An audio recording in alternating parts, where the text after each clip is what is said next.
अखंड रामायण करें, खंडन होने पाए, और रामायण की कोई बात नहीं मानते। रामायण की, रामचरित मानस की एको बात नहीं मानते और अखंड रामायण करते हैं। सत्य एक को भी नहीं बोलते, शुरू से झूठ बोलना शुरू कर देते हैं और सत्यनारायण कथा करते हैं। ये भ्रम है कि नहीं भ्रम है? अरे भाई अखंड रामायण न करो, रामायण की, रामचरित मानस की एक चौपाई ही ले लो, हमारे उद्धार के लिए काफी है। सिर्फ मात्र एक चौपाई उद्धार के लिए काफी है। देवी जागरण बिल्कुल न करो, कोई आवश्यकता नहीं है। अंदर की सोई शक्तियों को जगाओ, हमसे पूछो, हम बताएं कैसे शक्तियां जागती हैं।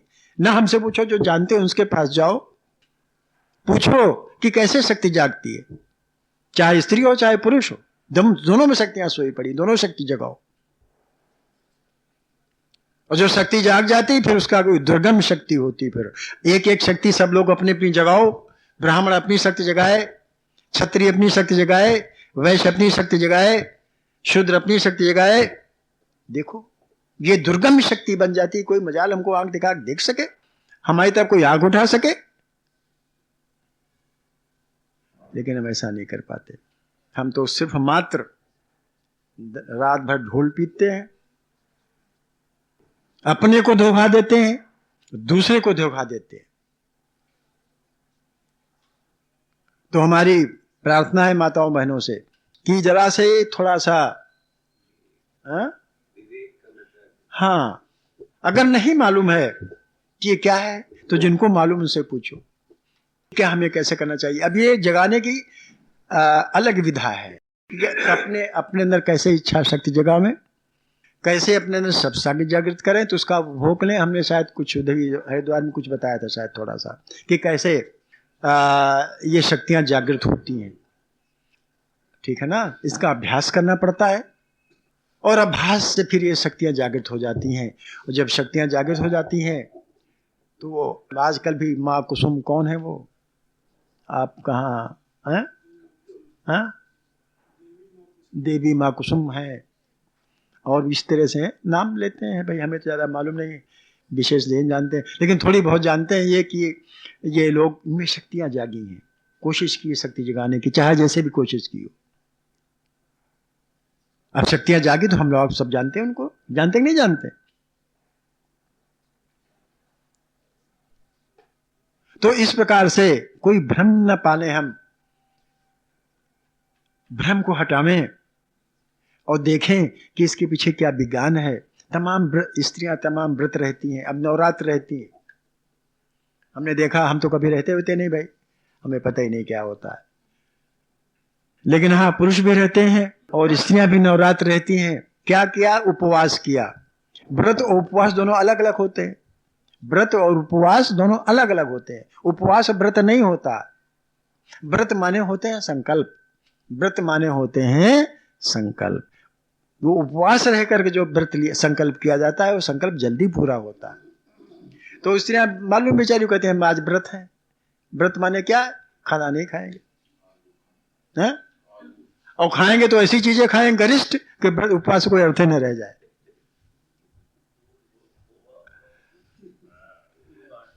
हमने मना कर दिया कुछ औरतों को, भाई तुम ऐसा न करो, हमने धमकी को डरवा दिया, हाँ अब जाइए आप जाइए।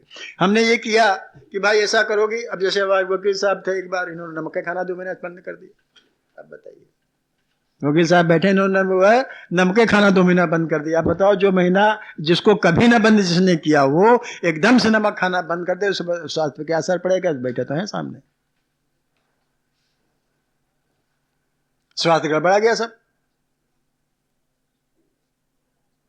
इसी प्रकार से नाम तो है उपवास का। उपवास क्यों रहा जाता है? 2 नवरात्र क्या है बनी है, एक उधर एक उधर।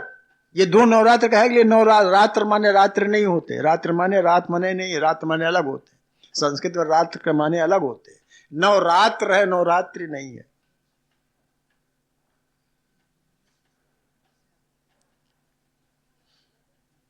इन नवरात्रों में शक्ति का संचयन किया जाता है। 9 दिनों में शक्ति का संचयन किया जाता है। देवी या देवी सर्वभूतेषु शक्ति रूपेण, रूपा नहीं रूपेण संस्थिता।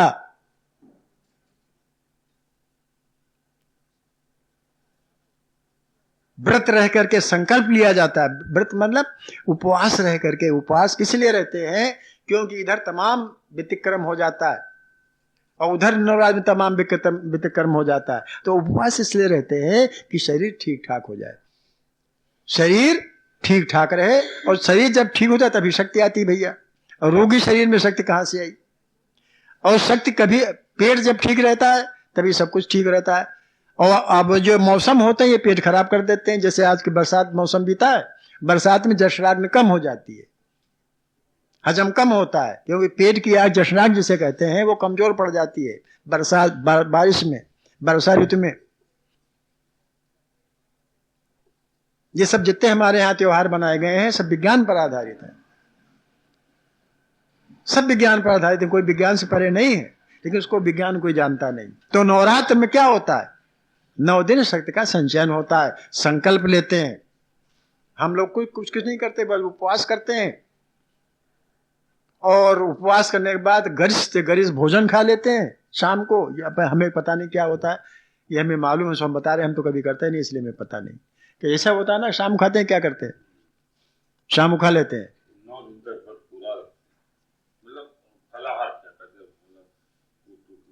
आप जो भी कुछ खाते हो,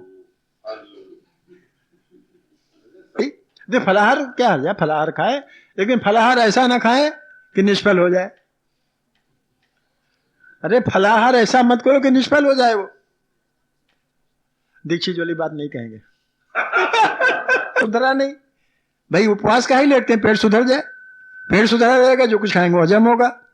और उस बजाय पेट सुधरने के ऐसा खा दिया कि पेट और बिगड़ जाए। हमारे हम वो पेशा करते हैं डॉक्टरी वाला ना, तो ये नवरात्रों के बाद अक्सर लोग आते हैं कि पेचिश हो गई, अक्सर पेट की शिकायत लेके लोग आने लगते हैं इसके बाद। तो ये मतलब हमारा कहने की है कि नवरात्र जो है ये होती शक्ति संचयन का दिन, 9 दिन होते हैं। इसका और भी विज्ञान है, वो कभी फिर कहेंगे कि 9 ही क्यों रह जाते हैं।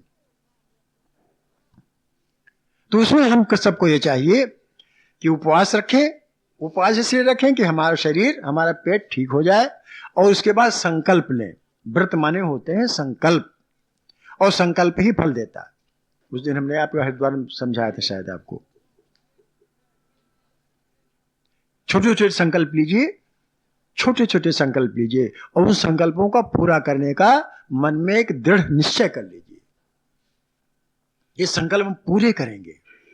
जब संकल्प पूरे हो जाते हैं ना, तो एक संकल्प एक शक्ति बन जाती है।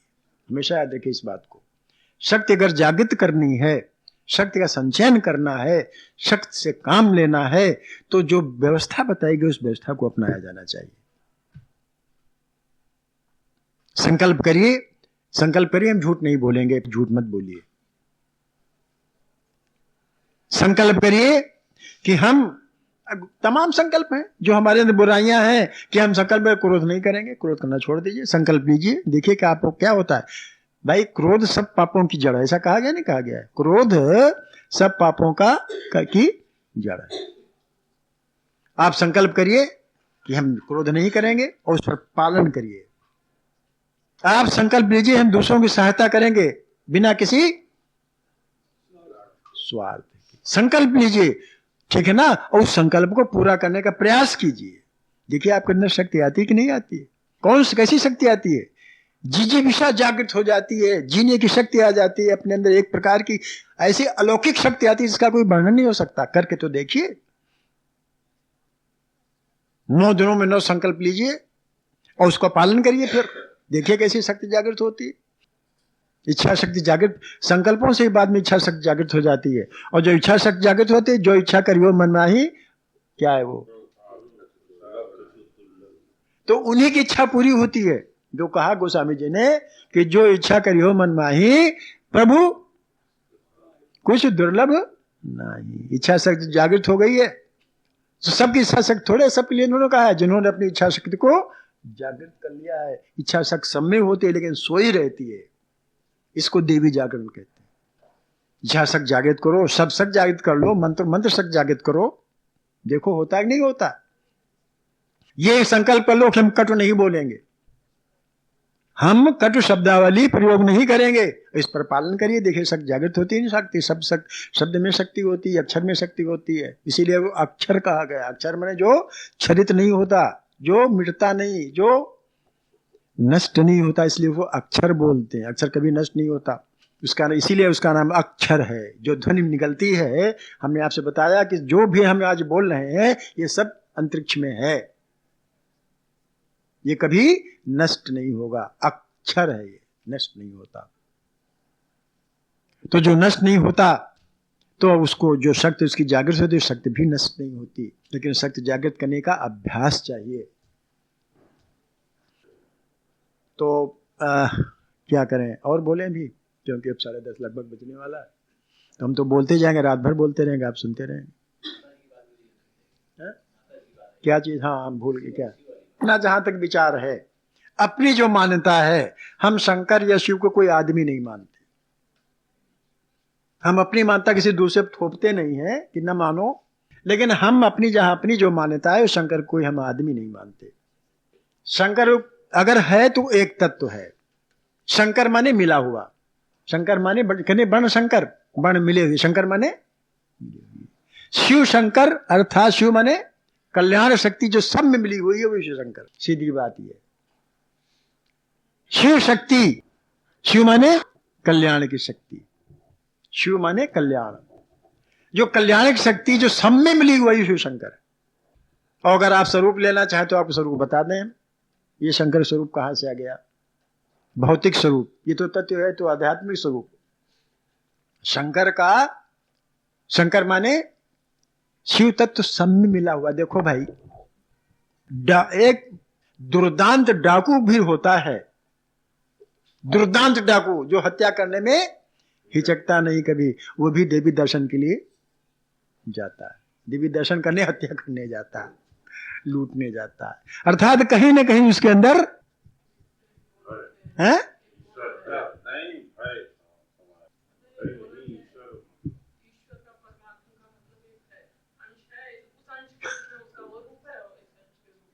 कहीं ना कहीं उसके अंदर कोई ना कोई हृदय में कोने में कहीं ना कहीं ईश्वर के प्रति है, तभी तो द्वेष करने वाले जाता है, क्या हत्या करने को नहीं जा रहा हो। अर्थात इसका कहने मतलब है कि हर आदमी के अंदर, कोई भी आदमी कितना ही क्रूर क्यों न हो, कहीं न कहीं कभी न कभी कोई दया का भाव, कल्याण का भाव, शिव का भाव कहीं न कहीं दबा होगा जरूर, निश्चित रूप से, क्योंकि वो आदमी है, इसीलिए उसका नाम आदमी पड़ा, मनुष्य पड़ा है। मनुष्य, हम लोग मनु की संतान इसलिए मनुष्य हैं, हम लोग मनु की संतान है इसलिए हमको लोगों को मनुष्य कहा गया है। हम लोग आदमी नहीं, मनुष्य हैं। अब आप ये ना पूछना आदमी क्यों नहीं, हम लोग मनु की संतान है इसलिए मनुष्य हैं। तो कहीं न कहीं कल्याण की भावना, शिव की भावना, चाहे जितना दो दांत आदमी हो, उसके अंदर होती है, कभी न कभी जागृत निश्चित रूप से हो जाती है। नरसिंह मेहता का नाम सुना होगा आपने। क्यों नरसिंह मेहता? नरसिंह मेहता, नरसिंह क्यों?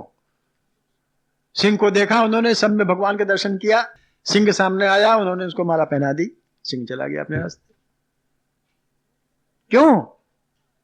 शेर के अंदर भी कल्याण की भावना, आपने देखा होगा, भेड़िए उठा ले जाते हैं बालकों को, भेड़िए जिनका खाना गोश्त खाना या चीड़ फाड़ फेंक देना है।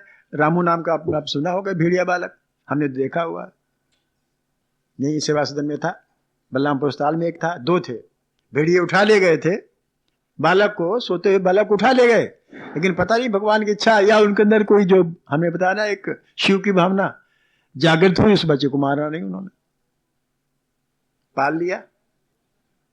बताइए, जो खूंखार भेड़िया जो खाने के लिए उठा ले गया बच्चे को, सोते हुए बच्चे को उठा ले गया और फिर उसको पालता, कहीं ना कहीं कोई दबी भावना रही होगी उसके अंदर कल्याण की। जब जानवर के अंदर रहती जब ये भावना है, तो हम तो इंसान है, हमारे अंदर भी कहीं ना कहीं कितना क्रूर आदमी हो, उसके अंदर कहीं ना कहीं कोई शिव कल्याण की भावना निश्चित रूप से दबी होनी चाहिए। तो शिव तत्व जो है वो कल्याण तत्व है, और शंकर था सब में मिला हुआ वो तत्व, ऐसा कोई नहीं जो शिव तत्व किसी में ना हो। ये तो शिव का आध्यात्मिक स्वरूप हो गया। जो तत्व दिखाई नहीं देता वो स्वरूप हो गया। अब यूं अगर आप शिव स्वरूप ले तो हम आपको यूं बता दें, जो गंगा वंगा वाली बात आप बताते हो ये है हिमालय। हमारा हिमालय शंकर साक्षात शिव का स्वरूप है। कभी आप अगर उधर गए, हम तो कभी गए नहीं भाई, आप अगर कभी पहाड़ तरफ गए हो अगर कहीं पहाड़ तरफ कभी गए हो और आप देखें तो चंद्रमा जब निकला होगा तो पहाड़ों में दिखाई देता, पहाड़ों से आधा चंद्रमा कर निकला हो तो लगता है पहाड़ों पर ही लगा हुआ चंद्रमा। ये जो आप श्रृंखलाएं देख रहे हैं, जटाएं हैं शिव की, पर्वत श्रेणियां जो हैं ये शिव की जटाएं हैं, इनसे गंगा निकली हुई है। तो लगता है गंगा जब बहती है तो लगता है कि शिव की जटाओं से गंगा निकली हुई है। गंगा तो नदी है। ये खोज के निकाला हमारे भगीरथ, बहुत बड़े इंजीनियर थे, राजा भगीरथ बहुत बड़े इंजीनियर थे। इन्होंने देखा कि इधर कोई नदी नहीं है, इस हमारे संयुक्त प्रांत जो पहले था आगरा अवध, अब तो इसको उत्तर प्रदेश बोलते हैं, पहले इसका नाम है संयुक्त प्रांत आगरा अवध, आगरा अवध मिलकर बना हुआ था। तो इस मैदानी इलाके में उस वक्त न जमुना थी न गंगा थी। जमुना नदी बहती थी लेकिन हट के बहती थी। ये नदियां पाट बदलती है ना, बहती इधर उधर चली जाती हैं। तो उन्होंने कहा कि इधर कैसे कोई नदी लाई जाए, ऐसा कोई कल्याण किया जाए जिससे कि इधर सिंचने सिंचाई के साधन बढ़े। और नाम तो है उसका कि सगर पुत्र, सगरों को सगर के जो पुत्र उनको मानने के, लेकिन असल में यही था इंजीनियर पेशा। जैसे इंजीनियर साहब हमारे बैठे हुए हैं कि कैसे जल के इंजीनियर हैं, कैसे जल का वितरण किया जाए शहर में, वैसे ही वहां भी जल का हिसाब किताब था। तो वो खोजने गए गंगा, वहां पहाड़ों पर खोज के निकाला पानी गंगा का कि इसमें कितनी अच्छी सी, मतलब वहां देखा पानी में कौन कौन तत्व मिले हुए हैं, कैसे तत्व है। ये कल्याणकारी है आदमियों के लिए भी, प्राणियों के लिए भी और सिंचाई के लिए भी, अमृत है रस उसका। तो उन्होंने खोद खाद के निकाला, उधर से तमाम आदमी जुटाए, उसको कहीं नहीं आगे आगे सगर चलते गए, वो पीछे पीछे गंगा जी चलती गई। उसका मतलब क्या हुआ, ये तो प्रतीक है, अर्थात वो रास्ता बनाते गए गंगा जी के लिए, खोते से आजकल नहर निकलती है उस वक्त निकाली गई होगी। तो शिव का स्वरूप वही है। आप अगर पहाड़ पर देखें, अच्छा पहाड़ों पर यक्ष किन्नर वगैरह रहते हैं, शिव जी के जो चेले हैं, यक्ष किन्नर और क्या क्या, गंधर्व और क्या क्या, भूत प्रेत, ठीक है ना, ये सब कहाँ रहते हैं, पहाड़ों पर ही रहते हैं। जंगली जानवर वो भी पहाड़ों पर रहते हैं, सर्प का।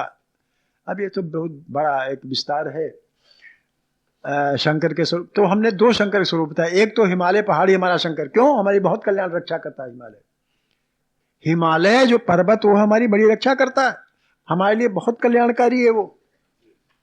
हिमालय पर्वत हमारे लिए बहुत कल्याणकारी है। तमाम देखो गंगा नदी दे रहा है, फलाई नदी दे रहा है, तमाम वहां से निकली हुई है, तमाम जड़ी बूटियां औषधियां है। शिलाजीत की बात करते हो आप, वहीं से मिलती है शिलाजीत है, तमाम जड़ी बूटियां हैं। और भी हिमालय से अनेक लाभ, वर्षा जो होती है हिमालय कारण होती, उधर इधर ज्योति वर्षाएं होती हैं, हिमालय तमाम जंगल खड़े हुए। तो हिमालय हमारे लिए कल्याणकारी है, शिव है, रोके हुए। तो ये हिमालय ही शंकर है हमारे लिए। उसका अगर स्वरूप आप देखो दूर से तो हिमालय की जो जटाएं हैं वही शंकर की श्रृंखला जो होती है, पर्वत श्रेणियां, वही शंकर की जटाएं हैं। गंगा वहां से निकल रही है, वही शंकर जी के जो मतलब वो सिर से निकली हुई गंगा के समान प्रतीक है। शंकर विषपाई हैं, विषपान करते हैं। क्या कहा गया, नीलकंठ, हम लोग नीलकंठ गए थे, याद है आपको, नीलकंठ, नीलकंठ माने कंठ जो नीला पड़ जाता है। भगवान शंकर ने जो विषपान किया तो कंठ उनका नीला पड़ गया, विष से नीचे नहीं उतरने दिया। हम आप सब विषपान कर सकते हैं, सामाजिक विष पिए। समाज में कितना विष फैला हुआ, हमारे आपके समाज में कितना विष फैला हुआ है। जो इस विष को पीता वही शंकर, जो इस विष को समाप्त कर दे वही शंकर है। और वो विष को फिर अपने नीचे नहीं उतरने देना, नहीं, समाप्त कर देना है। आगे अपना जीवन भी रक्षा करनी है, सामाजिक जीवन की रक्षा करनी है, अपने जीवन की रक्षा करनी है। तमाम सामाजिक विष, अब हमने तो धार्मिक विषयों की बात, धार्मिक विष, सामाजिक विष, राजनैतिक विष, तमाम विषय विष फैले हुए हैं इस पूरे इस माहौल में। आज के माहौल में फैले हुए हैं। राजनीतिक विष फैला हुआ है, धार्मिक विष फैला हुआ है, सामाजिक विष फैला, तमाम तरह के विष फैले हुए हैं। इनको जो पीता है, ये जो कल्याण करता है, वही शंकर। इसलिए उसको शिव और शंकर दोनों, शंकर माने मिला हुआ, शिव माने कल्याण करने वाला। हम आप जितने हैं सब शिव शंकर हो सकते हैं, क्योंकि हमारे सबके अंदर शिव तत्व मिला हुआ है, इसलिए हम लोग सब शंकर हैं। कल्याणकारी तत्व, कभी न कभी कोई कल्याणकारी के तो हो आप, कोई कल्याणकारी, कुछ न कोई सहायता रूपी निकल जाता है अपने हाथ से। किसी न किसी सहायता आप किसी रूप में, चाहे विद्या से करो, चाहे बुद्धि से करो, चाहे बल से करो, सहायता कहीं न कहीं निकल जाती है अपने आप, बिना कुछ किसी से कहे सुने। वो क्या है, कौन तत्व है? वो शिव तत्व तो है, जो हमारे आपके अंदर, सबके अंदर व्याप्त है, इसलिए वो शंकर। हमने क्या किया है? हमने शंकर को एक कोई आदमी मान लिया, देवता को आदमी बना दिया, तत्व को आदमी बना दिया। अब वो तमाम तरह के, तो वो आजकल सीरियल चले आ रहे हैं, हम तो देखने नहीं पाते, खैर मौका नहीं लगता देखने का, लेकिन जिन लोगों ने देखा वो बताते हैं जी, उलूल जुलूल बातें करते हैं वहां।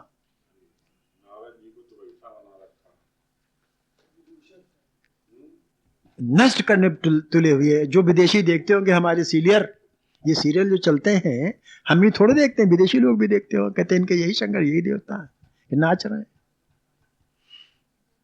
देवता भी नाचता है, जो मालूम था कोई ऐसा आदमी हो गया। वो देवता भी क्रोध करता है, मालूम होता वो कोई आदमी हो गया, आदमी जैसे क्रोध। देवता काहे के लिए भाई? उसमें देवत्व गुण अगर है तो क्रोध कैसे करेगा? काम, क्रोध, लोभ, मोह, हम आदमियों को आते हैं, देवता थोड़े आते हैं कोई।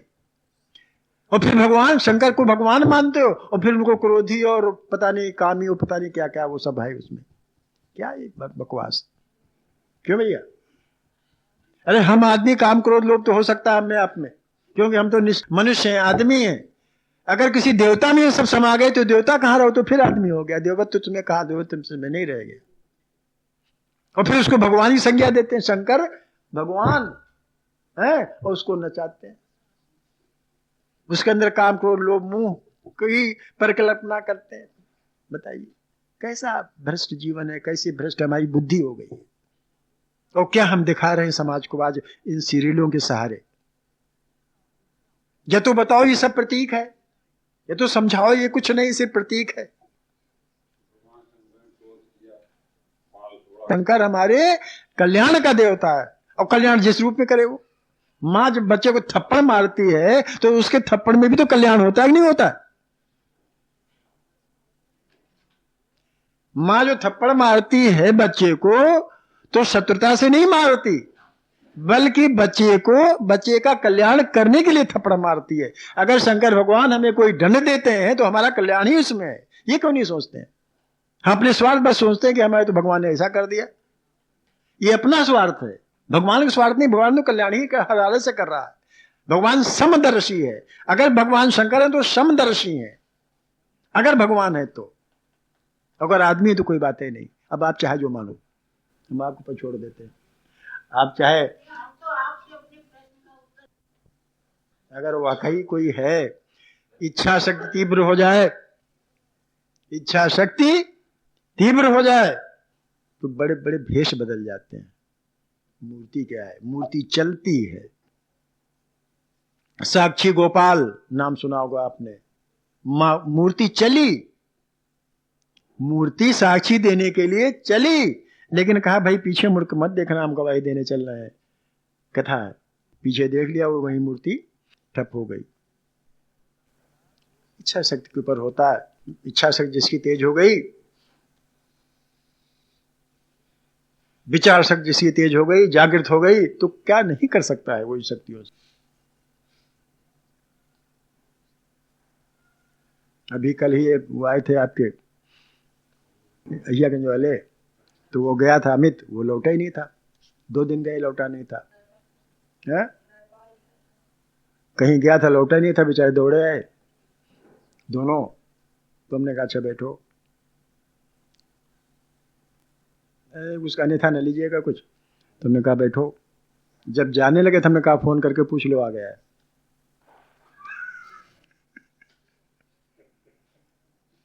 कहने अभी तो हम चले तो आए नहीं था। हमने कहा अब आ गया है, हमको पता चल गया आ गया है, फोन करके पूछो। फोन किया तो कहने लगे गुड्डू बोला कि हाँ वो आ गया, अभी आया थोड़ी देर। हमने कहा हमको पता चल गया, कोई कह गया कि आ गया।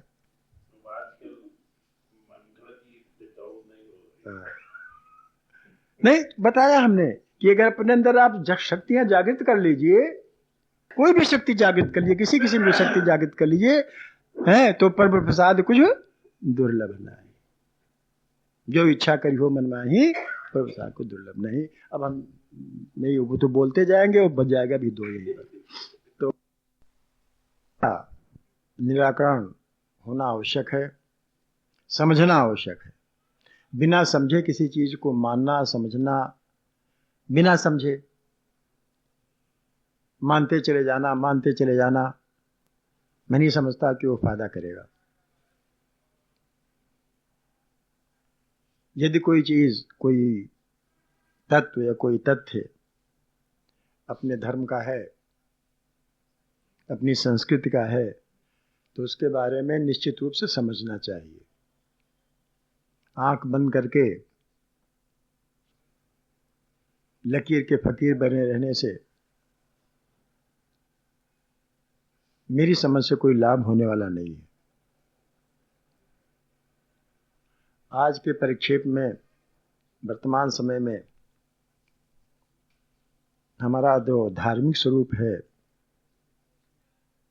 या हमारी जो भारतीय संस्कृति है, उसका स्वरूप इतना बिगड़ गया है कि हम अनजाने, बिना जाने समझे उसको मानते चले जा रहे हैं। अगर हम आपसे पूछ दें कि इसके पीछे भाई क्या विज्ञान है, आप ऐसा क्यों करते हो, तो आप बता नहीं पाओगे। हम ये चाहते हैं सत्संग के माध्यम से सत्य का संग। हम जब बात करते हैं सत्य के संग की बात करते हैं कि सत्य का संग हो, असत्य का संग न हो। और हमने जो धर्म की व्याख्या अभी तक सुनी, समझी और कर रहे हैं, वो सब असत। असत को पकड़ करके सत्य तक कैसे पहुंचा जा सकता है, बताइए।